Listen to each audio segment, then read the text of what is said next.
Hello, hello and good evening mga kataratitat.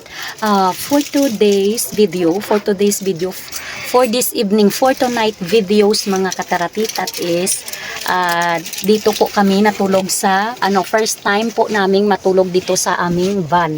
Ayan, dito kami natutulog sa aming van ngayon mga kataratitat at meron lang po kaming ilaw dito na, na maliit. Ayan po mga kataratitat, dahil gustong gusto po namin yung mga pinapanood namin parati na yung mga nagkakamp sa van, tapos natutulog sa van. Ayan po, ngayon po ay dito kami natutulog at apat kaming natutulog dito mga kataratitat, siksikan kami talaga. Ayun, ayan pala yung ilaw namin, ayan yung ilaw. Ayun, tapos yun yung front seat area, yung driver seat mga kataratitat, ayan.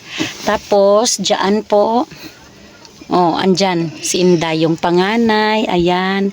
Tapos kasi yung itong yung ng van mga kataratitat, yung kanyang upuan dito sa pangalawang upuan, na po fold. Ayan, na fold namin at saka ayan. Nagawang higaan. Ayan, nagdala lang kami ng mga ito mga kataratitat, yung hindi mawawala sino ba diyang na-relate dito na hindi makakatulog kung walang kulambo. Ayan, tapos bukas ng umaga naman po is gigising po sila ng alas 4 ng umaga. Ayan po mga kataratitat, ayan. Kasya kami dito. Ayan.